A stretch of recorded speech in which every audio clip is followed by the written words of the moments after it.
This is something enormous. It is about a final control, and it's the United States saying there may be another power in the world, but we will be the ultimate power. Quite explicitly, the US and the EU are saying that they want these new trade agreements to form the blueprint, the template for all future trade deals. And that means they're rewriting the rules of the global economy, and that means for everybody. Once signed, it will cement a key part of the US government's plan to create a new global bloc that will ensure the dominance of its largest companies. And to understand why, we need to go back to the 1950s. See the USA in your Chevrolet. America's asking you to call. Drive your Chevrolet through the USA. After the Second World War, the United States accounted for half of the world's economy. Its influence was unmatched by any country, and it was able to write the early rules of international trade to its advantage. The World Trade Organization was created in this context, and the US dictated rules that favored American business.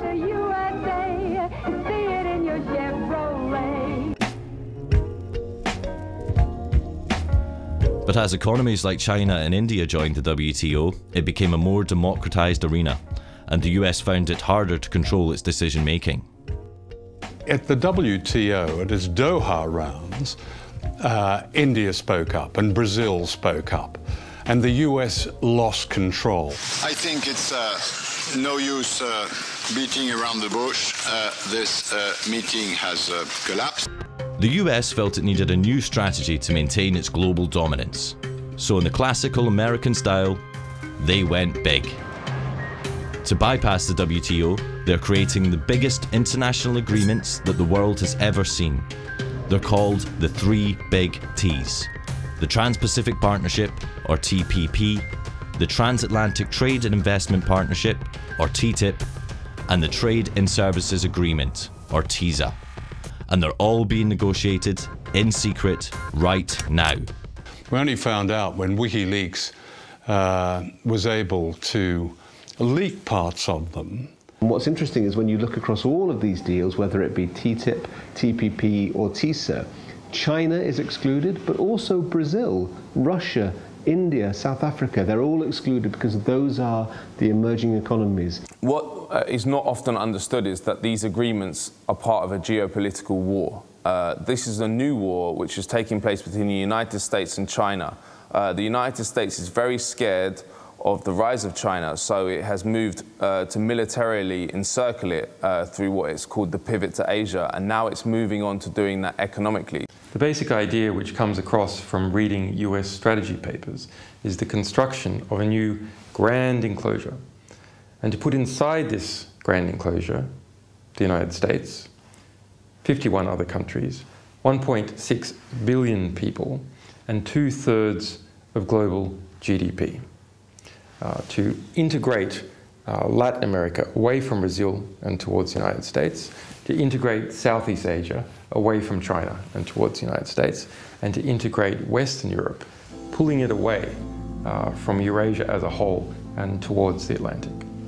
Of the three big T's, WikiLeaks has revealed 4 chapters of the TPP, which affects 12 countries in the Americas and Southeast Asia. We also obtained and released the core text of TISA, which affects 52 countries, including the EU.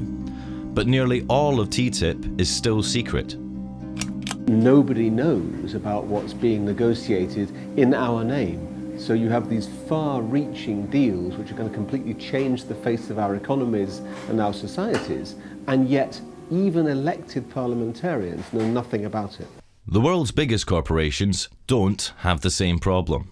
They have been receiving VIP access from day one, and have had abundant influence in the negotiations. People, the likes of you and I, are excluded. Governments, to a great extent, are excluded. Those who are included are the multinational corporations. These agreements are basically corporate ownership agreements. The funny thing about free trade agreements, as we understand them, is they often have nothing to do with trade in the sense of the mutual lowering of tariffs. What they're about is enshrining an investor rights regime in the respective countries and ensuring that corporations can run wild in the respective economies with very, very little regulation or impingement by government or authorities. These treaties will have huge, huge implications for literally almost every critical issue that an individual citizen or community would care about: health, education, the environment, privacy, access to medicines. I mean, the list could go on. One of the most criticised aspects is a system called the Investor-State Dispute Settlement, or ISDS. It's a secretive international tribunal that allows companies to sue states over virtually anything that they can claim affects their investment. If a protest affects their profits, they can sue. If laws affect their profits, they can sue. If new regulations might impact where or what they want to do with their money, they can sue. This is a new power which will be handed over to US corporations to sue the governments of Europe in a parallel judicial system which is available to them alone. So people have no access to it, domestic firms have no access to it, governments have no access to it. It's just there for foreign investors, in this case, US corporations. Based on ISDS history, critics argue that European state sovereignty and democracy are at serious risk. Previous lawsuits include Swedish company Vattenfall suing the German state for $3.7 billion for phasing out nuclear energy. British American Tobacco sued Australia for passing a law limiting cigarette advertising. The French company Veolia sued Egypt for raising the minimum wage. What is so scary about this is that corporations want to lock in their power. So they not only want increased power, but they want to make it impossible for sovereign governments to reverse the changes which are going to give them power. So for example, with TTIP, if it passes with ISDS in it, the privatization of the National Health Service, which is happening in the UK, can never be reversed. What is democratic about an enormous imposition of power on countries whose citizens have no way of knowing what's going on, of debating it, or influencing their government in its decision? That's anti-democratic. The history of these agreements shows that they're very difficult to change unless people can see what's in them. And that's why they're kept secret. Because when the contents are revealed, it generates an opposition.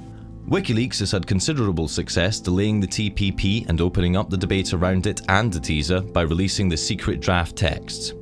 Our publication of an earlier proposed US-EU agreement, the ACTA, killed it entirely. Help the world become a more transparent place. Do your part. Go to wikileaks.org/TTIP-reward.